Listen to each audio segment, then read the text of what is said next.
এক প্রবাসী ভাই মাকে ফোন দিয়েছে, মা আমি 10 বছর ধরেই প্রবাসে পড়ে আছি, এখন আমি বাংলাদেশে আসতে চাই। তো মা বলল, তুই কি, তোর কি খায়া দেয়ে কোনো কাজ নেই? তুই বাংলাদেশে আসে এখন কি করবি? কয় মা গো, আমার খুবই তোমার জন্যে পেট পুরাচ্ছে, আমি আর থাকতে প্রবাসী জীবন আর ভালো লাগে না।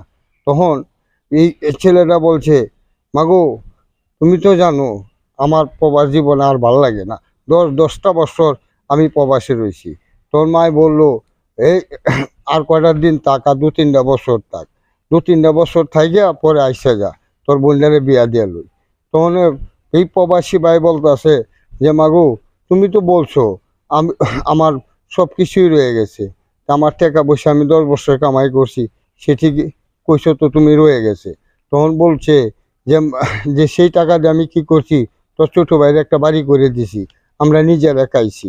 তখন তুই আর 2-3টা বছর পরে আয়, তোর তোর বোনটারে বিয়া দিয়া লই। তখন মা বলতেছে, এবার কাট। মায়ে বলতেছে, এবার কাট, তোর তো খায়া দেয় কাম নেই।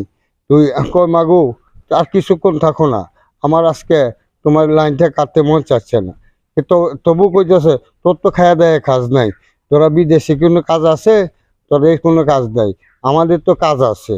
তখন মায় এই ছেলেটাই বললো, মাগো তুমি আর একটু রাখো। তখন টুনটুনায় কেটে গেল। এই টুনটুনায় লাইনটা কেটে গেল। তখন আর কি করব, ছেলেটা কাজে চলে গেল।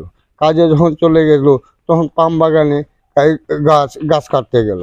গাছ যখন কাটতে গেল, তখনই এই তখন খামির দেনে প্রচুর পরিমাণ কাজের দেনে তখন একটা বিষাক্ত সাপ তাকে কামড় দিয়ে দিল। তখন তার যখন কামড় দিয়ে দিল, তখন তার কাজের দেনে সে যে কামড় দিছে সেটা আর তার খেয়াল নেই। তখন এই হঠাৎ করে সারা বিষ তার শরীরে ঢুকে গেল। তখন এই বিষের যন্ত্রণা সে মারা গেল। তখন প্রবাস থেকে এই তার মোবাইলে দেখলো যে এই তার মা নাম্বার, তখন সেই নাম্বারে ফোন দিল। ফোন দেওয়ার সাথে সাথে মায় ধরে বলতেছে, তোর কি কায়া দেয় কোনো কাজ নেই? তোকে বলছি যে তুই আমাকে আর ফোন দিবি না।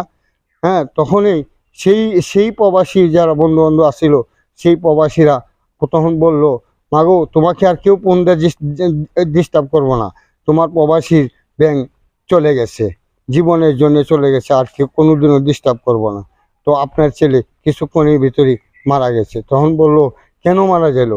তখন এই হলো গা আপনার আমার প্রবাস জীবনে প্রবাসী ভাইয়েরারে যারা মন্দ বলেন, তারা কিন্তু আসলে একটা মানুষ না, তারা হচ্ছে জানোয়ার। কারণ প্রবাসীরা এতই একটা লোক, বুক ভরা ভালোবাসা নিয়ে সেই বছরে বছর প্রবাসে পড়ে থাকে। কারণ প্রবাসীরাই মানুষ, আর আমরা যারা দেশে থাকি আর তারা হচ্ছে গা অমানুষ। এটাই হচ্ছে গা আমরা প্রবাসী ভাইদের যে সালাম জানানো উচিত। তারাই হচ্ছে গা সর্বশক্তিমান ভালো লোক এবং সম্মানী লোক, তারাই মানুষকে ভালোবাসতে জানে। এই হলো আমার কথা।